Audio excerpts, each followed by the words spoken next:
अध्याय 23वा कथाभाग।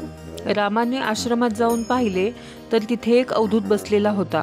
अत्यंत तेजस्वी अशा त्या सर्वांग सुंदर पुरुषाच्या मांडीवर एक परमसुंदरी अशी नवयौवन स्त्री बसली होती।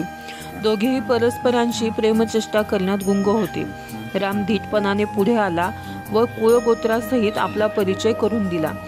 त्याने नंतर पित्याचा मृत्यू सांगून व आई सहगमन करणार असल्याचे सांगून आचार्यत्व स्वीकारण्याची विनंती त्या अवधूताला केली।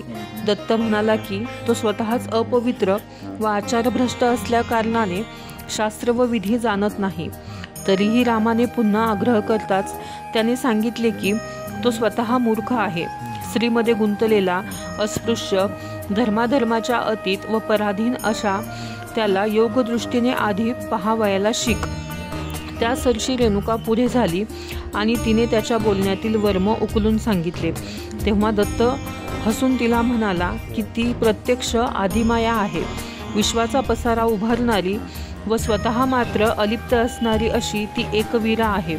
तर तिच्या समर्थ पतीचा मृत्यू कोणत्या कारणाने झाला हे तिने प्रथम सांगावे। रेणुकेला तो प्रसंग सांगवेना।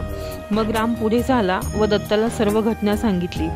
ती ऐकून दत्ताचा राग उसळून आला व त्याने शाप दिला की हे क्षत्रिय बळाने मदोन्मत्त होऊन ब्राह्मणांचा द्वेष करतात, तर यांचा लवकरच कुलक्षय होईल।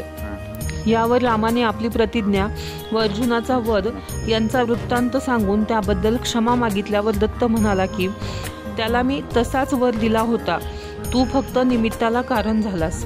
तरी तू माझ्या आशीर्वादाने आपली प्रतिज्ञा पूर्ण करशील यात शंका बाळगू नकोस। नंतर त्यांच्या सहित दत्त स्मशानात गेला व अंत्यविधीची तयारी करून रामाला म्हणाला की इथे पाणी नाही तर त्याची व्यवस्था कर।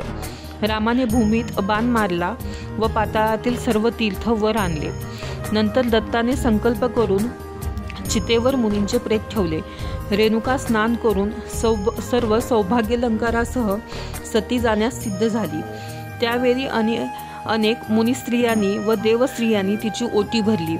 चितेत प्रवेश करण्यापूर्वी तिने दत्ताकडून रामाच्या मस्तकावर वरदहस्त ठेवविला व रामाने चितेला अग्नी दिला। अग्निसंस्कार पूर्ण होऊन अग्नी शांत झाला तेव्हा रामाने दत्ताला पुढचे विधी करण्याची विनंती केली।